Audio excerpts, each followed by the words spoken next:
여러분, 구약의 성경을 이렇게 쭉 한번 해보면 맨 처음에 모세오경 있죠? 모세오경 있고, 그 다음에 여호수아, 사사기, 룻기, 사무엘, 상하, 그 다음에 왕상하,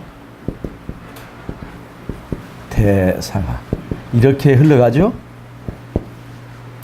이스라엘 역사가 이렇게 가는 거예요. 이 모세오경에서 여기서 에덴이 있었고, 그 다음에 애굽에 갔다가 출애굽합니다. 출애굽하죠. 출애굽하는데 이게 홍해를 건너옵니다. 홍해를 건너요. 홍해를 건너고 이스라엘 백성이 어떤 노래를 부르냐면 모세의 노래를 부릅니다. 출애굽기 15장 모세의 노래 부릅니다. 이스라엘 백성이 바로 애굽에서 나와서 바로 가나안에 들어가는 것이 아니라 광야를 거칩니다. 광야를 거쳐요. 광야를 거쳐서 가나안 땅에 들어가는데 여기는 물론 요단강을 건너죠. 가나안 땅에 들어가서 그들이 첫 번째 한 것은 평화가 아니라 전쟁입니다. 전쟁이에요. 전쟁이 있은 다음에 이스라엘의 체제는 사사들의 체제였습니다. 이것은 이스라엘이 아직 비조직화된 상태에 있는 거예요.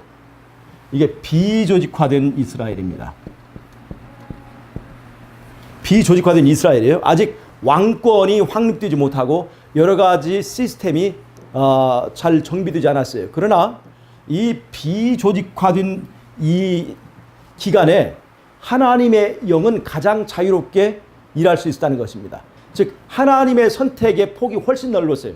하나님이 사람을 지도자를 택했을 때 하나님이 원하는 사람을 마음대로 택하여 쓸 수 있었어요. 그러다가 이스라엘이 다윗 왕권이라고 하는 완전히 조직화된 이 왕정 시대로 넘어가게 되는데 즉 이게 다윗 왕권인데요. 이 비조직화된 상태에서 조직화로 넘어갈 때 과도기가 있었습니다. 마지막 사사 사무엘에서 다윗으로 이어지기 전에 중간에 사울이라고 하는 이 과도기적 인물이 있습니다. 마지막 사사에서 다윗으로 이 안정된 왕권으로 넘어가기까지 사울이라고 하는 과도기를 거쳐요. 근데 여러분 잘 보세요. 광야를 건너 애굽에서 출애굽에서 광야를 건넌 이야기가 모세오경에 있고요. 그 다음에 전쟁 이야기가 여호수아에 있고 비조직화된 시대 이야기가 사사기와 룻기에 있어요. 그 다음에 과도기적인 얘기는 사무엘 상하에 있습니다. 그 다음에 안정된 왕권의 그 시대의 이야기가 열왕기 상하, 역대 상하에 있어요. 여러분 그런데 재미있는 것은요. 하나님의 하시는 일들을 보면 성경은 특별히 균형이 맞는다는 거예요. 첫 부분과 끝 부분이 묘한 그 일치가 있고 균형이 있어요. 균형이. 그런데 여러분 이스라엘의 형성 과정이 마지막 시대의 이스라엘의 운명과 묘한 관련이 있다는 것입니다. 이 마지막 시대에 남은 무리, 남은 교회가 등장하잖아요. 그런데 지금 그 남은 교회의 상태는 조직화된 상태입니다. 조직화된 상태예요. 교단이 확실하게 서 있고 조직화된 상태예요. 그런데 언젠가 짐승의 우상을 세우고 짐승의 표를 강요하는 때가 있을 것입니다. 있겠죠? 그러면 그때에는 우리가 그걸 일요일 협령으로 보잖아요. 일요일 협령이 내리게 되면 하나님의 말씀대로 사는 남은 무리들에게는 이제 먹고 살 수 있는 방법이 없어지는 거죠. 그러면 이게 조직화된 교회가 무너져 버리는 그런 효과를 가져옵니다. 왜냐하면 백성들의 11조로 헌금으로 유지되는 이 조직과 교단이 존재할 수가 없게 되는 거예요. 그러면서 이 교회가 어떤 상태로 들어가냐면 비조직화된 상태로 가요. 이때 비조직화된 상태로 갈 때 이 교회를 지키는 것은 성령입니다. 성령이에요. 성령이에요. 그리고 이 남은 무리에게 남아있는 것은 뭐냐면 아마겟돈이라고 하는 전쟁입니다. 자, 지금 눈치를 채우고 계시죠? 전쟁, 비조직화된 상태, 그 다음에 조직화된 상태로 가는데, 비조직화된 상태에서 조직화된 상태, 조직화된 상태 이쪽으로 지금 가는 거예요. 여기도 과도기적 기간이 있을 거예요.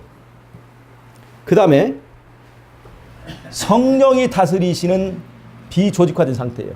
이때는 목회자도 없고 장로도 없고 아무런 조직적인 그런 것이 없어요. 그냥 은사 받은, 성령의 은사 받은 대로 하나님의 성령이 직접 인도하는 그런 상태의 교회가 될 거예요. 마치 예전에 사사시대에 그랬던 것처럼 하나님께서 준비된 사람들을 택해서 쓰십니다. 그리고 아마겟돈 전쟁을 우리가 치릅니다. 전쟁을 치르고 우리가 여기 이 땅에 있지 않고 이 땅을 떠나서 하늘로 가게 됩니다. 근데 그 다음에 우리가 들어가는 것이 뭐냐면 광야를 건너요. 무슨 광야냐면 별이 반짝이는 광야를 지납니다. 출애굽할 때는 이게 우리가 모래가 반짝이는 광야를 지났는데 우리가 하늘로 갈 때는 별이 반짝이는 광야를 지날 겁니다. 자, 별이 반짝이는 광야를 지날 때 남은 무리 이스라엘 백성을 공격하는 모압 족속, 아말렉 족속이 나올까요? 전쟁에서 이기고 승리하여 하늘로 가는 이스라엘을 방해하는 사람은 이 세상에 존재하지 않습니다.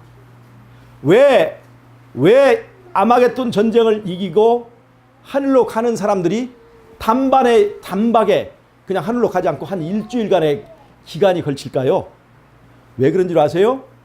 그거는 이 하늘 백성들이 하나님의 토성에 갈 때까지 수많은 우주 세계에 있는 하늘 그 거민들이 환영잔치를 벌여요.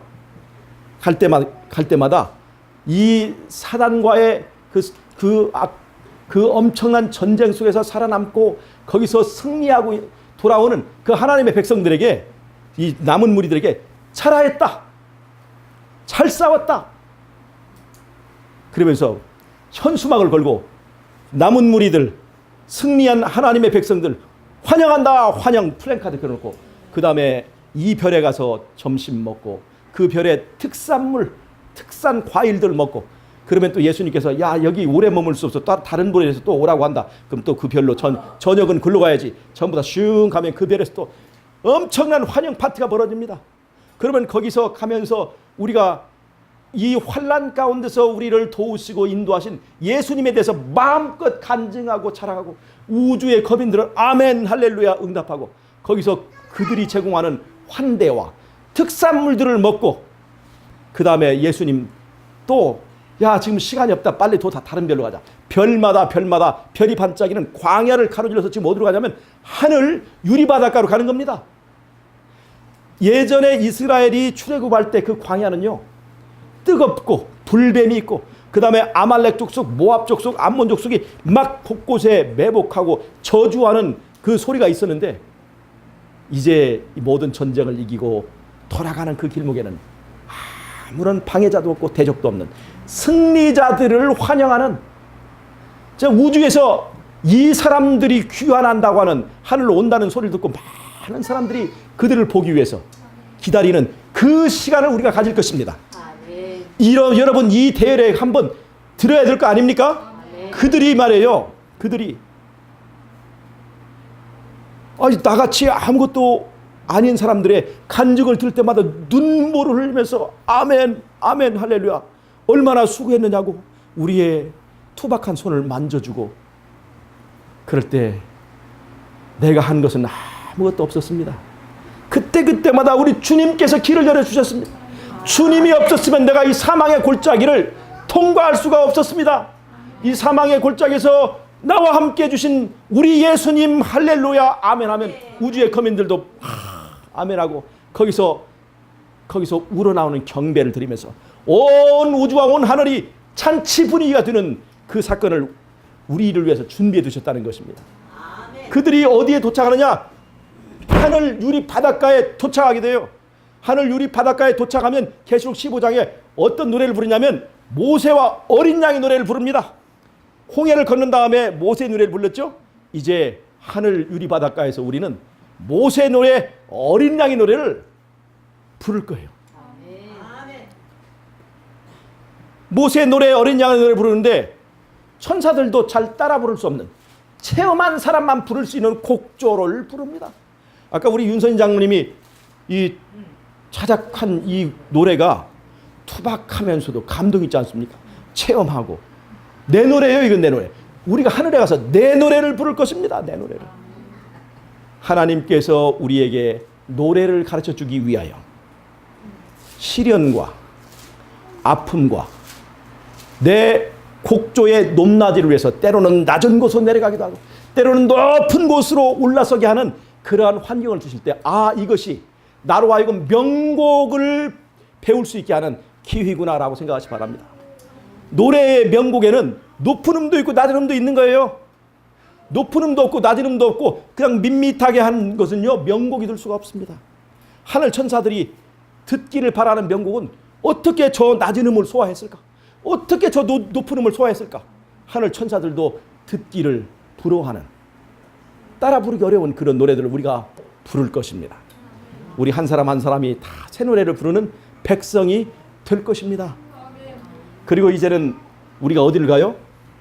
하늘 회복된 낙원에 가는 것입니다. 회복된 낙원에. 자 보세요. 에덴에서 시작해서 이렇게 이스라엘이 형성됐는데 마지막에는 그 거꾸로의 일이 과정이 적용되는 겁니다. 재밌지 않습니까?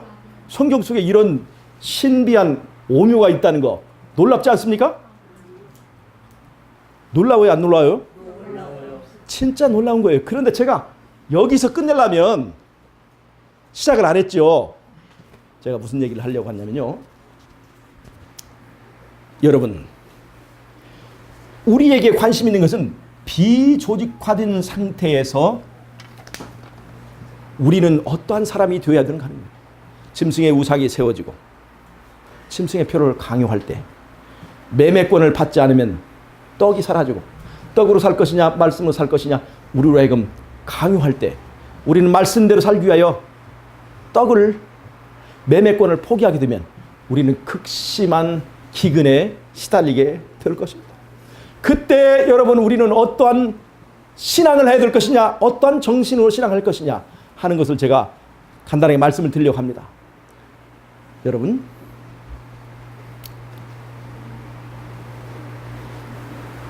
성경으로 치면 사사시대가 바로 비조직화된 시대죠. 근데 사사기 옆에 있는 룻기를 좀 잠깐 한번 읽어보겠습니다. 룻기 1장 1절부터 한번 읽어보겠습니다. 룻기 1장 1절 한번 어느 분 찾았어요? 읽어주시겠어요? 이 룻기는 어느 시대의 이야기냐면 1장 1절부터 한번 읽어주세요. 사사들의 치리하던 때에 자 이거 보세요. 룻기는 어느 때예요? 사사들이 치리하던 시대예요. 사사들이 치리하던 시대는 여기에 맞춰본 비조직화된 상태의 이스라엘입니다. 마지막 때로 친다면 일일 법령이 내리고 즉 짐승의 우상이 세워지고 매매권이 우리에게 주어지지 않아서 실질적으로 떡이 사라지고 기근이 우리에게 왔을 때 그때에 이제 이 세상은 비조직화된 상태로 교회가 바꿔집니다. 성령의 시대가 되는 거예요. 사사시대 시대와 같은 그런 시절이 우리에게 올 거예요. 근데 지금 룻의 이야기는 사사시대 얘기입니다. 바로 우리와 같은 시대, 앞으로 우리에게 올 그 시대 얘기라고 보시면 돼요. 사사시대. 그 다음 읽어보세요. 그 땅에 흉년이 되니라. 자, 절 보세요. 지금 사사시대에 흉년이 들었던 얘기예요. 근데 여러분, 앞으로 우리에게 올 비조직화된 교회의 상태, 즉 짐승의 우상이 세워지고 매매권이 우리에게 주어지지 않을 때는 우리에게는 기근이 오는 것입니다. 우리에게는 갑자기 흉년이 오는 거예요. 우리에게 닥쳐지는 사사 시대에 흉년이 들었을 때 이야기입니다. 바로 룻기는 바로 그때 얘기예요. 잘 보세요. 예. 유다 베들레헴에 한 사람이 그 아내와 두 아들을 데리고 모압 지방에 가서 우거하였는데 그 사람의 이름은 아비멜렉이요 그 아내의 이름은 나오미요 그 두 아들의 이름은 말론과 기련이니 유다 베들레헴 에브라스 사람들이더라. 그들이 모압 지방에 들어가서 거기 유하더니 나오미의 남편 엘레멜렉이 죽고 나오미와 그 두 아들이 남았으며 그들은 모압 여자 중에서 아내를 취하였는데 하나의 이름은 오르바요 하나의 이름은 루시더라. 야, 잘 보세요. 베들레헴에 살던 유다 족속의 사람이 있었습니다. 그 사람의 이름은 엘리멜렉이었습니다. 엘리멜렉의 부인의 이름은 나오미였고 아들이 있었는데 말론과 기련이에요. 그런데 이들에게 갑자기 기근이 닥친 거예요. 기근이.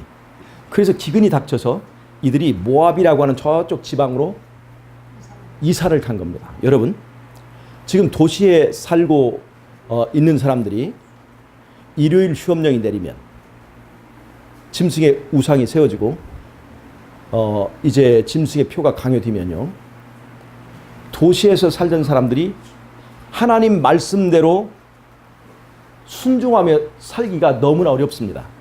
왜냐하면 매매권이 없으면 거래가 어려워서 시장에 가서 물건을 살 수가 없어요. 시장에 물건이 없는 게 아니라 시장에 가서 물건을 살 수가 없어요. 은행 거래도 할 수 없습니다.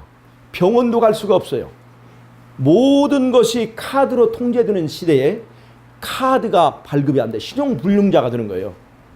그러니까 휴대폰도 가질 수 없습니다. 전기도 사용할 수 없습니다.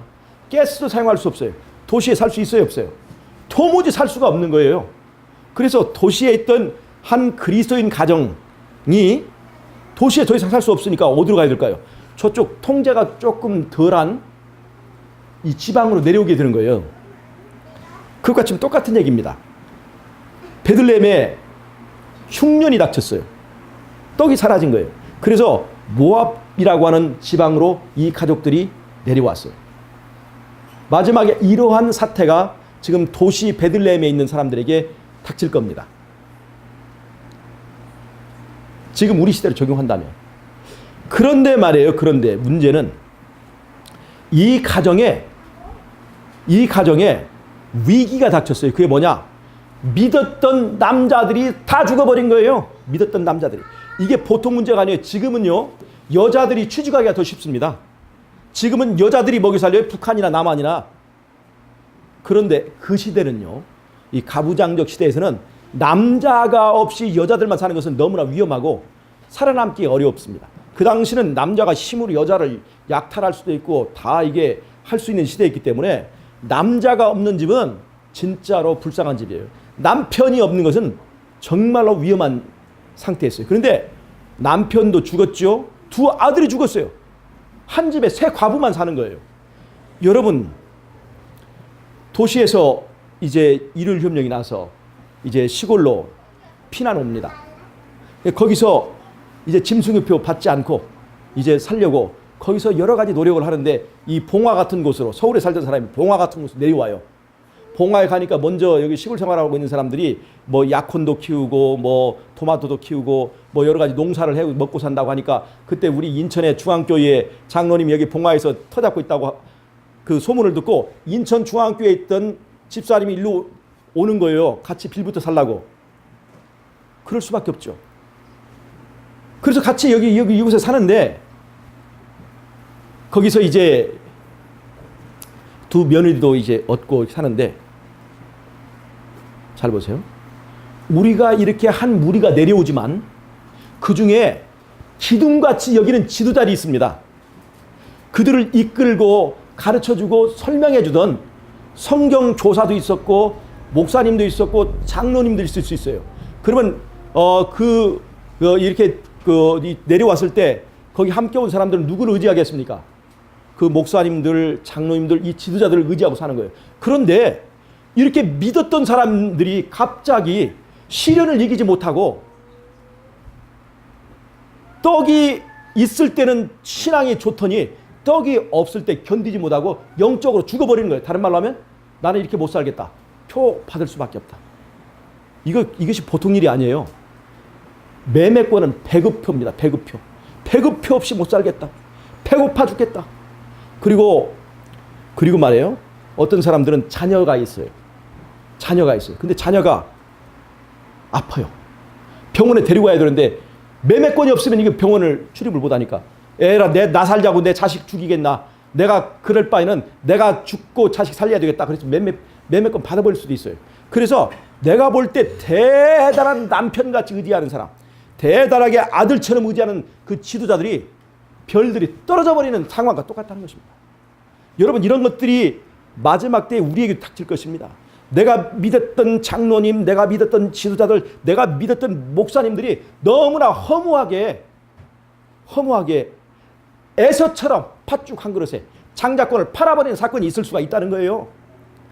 그럴 때 이 객지에서 아주 외롭게 남은 바로 그 사람들이 나오미와 그 다음에 또 하나는 룻과 오르바, 이 세 사람인 거예요.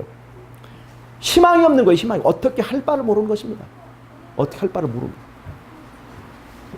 여러분, 오르바를 보십시다. 오르바도 룻도 다 똑같이 착한 며느리입니다.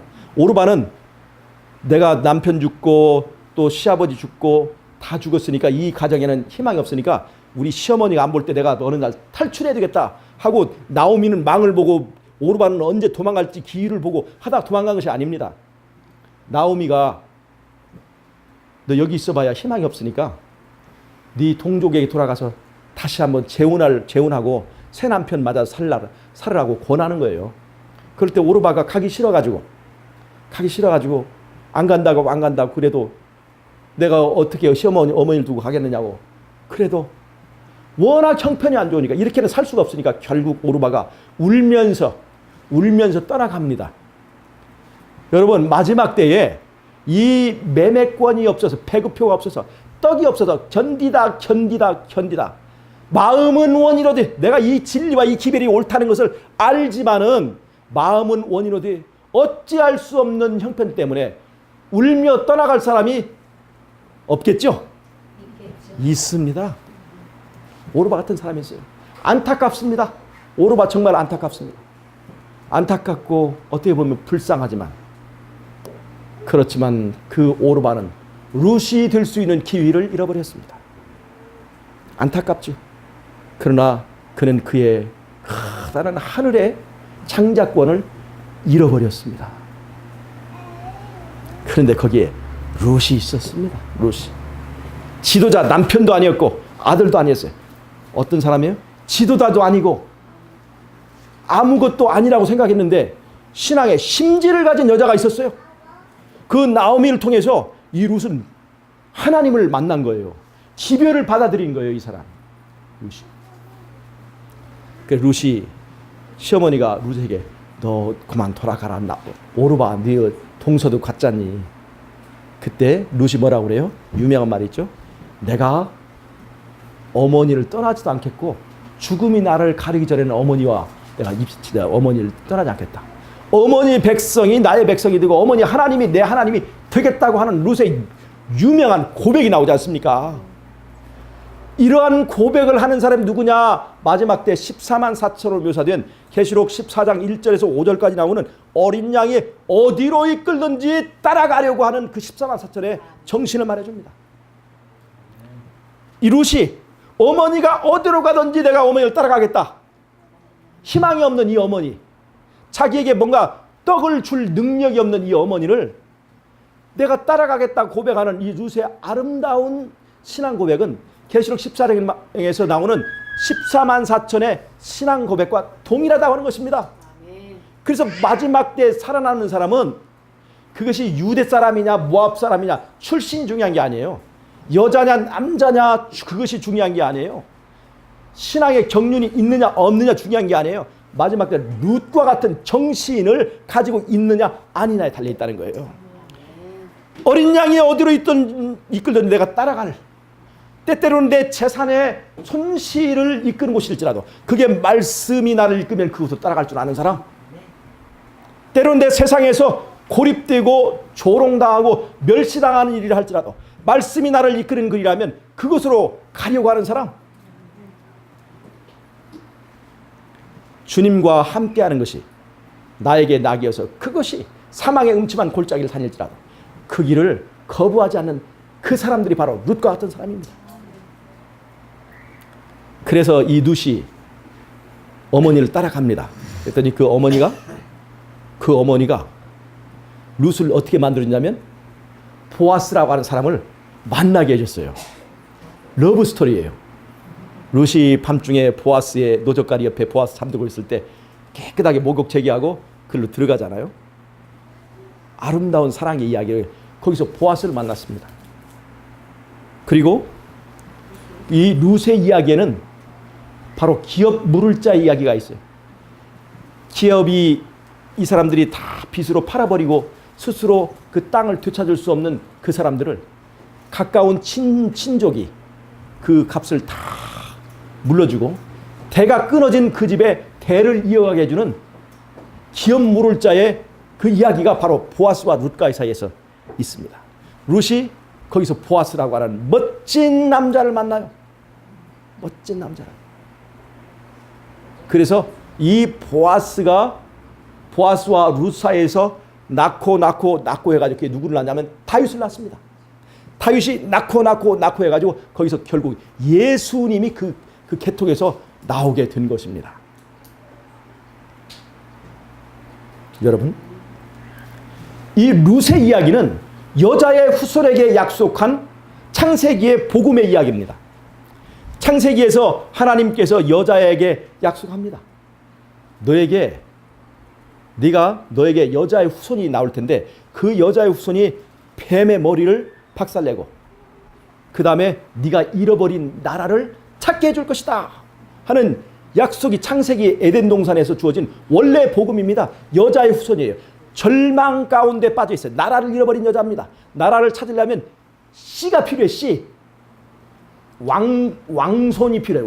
왕의 씨가 필요한 거예요. 그 왕의 씨를 하나님이 보내주겠다 약속한 거예요.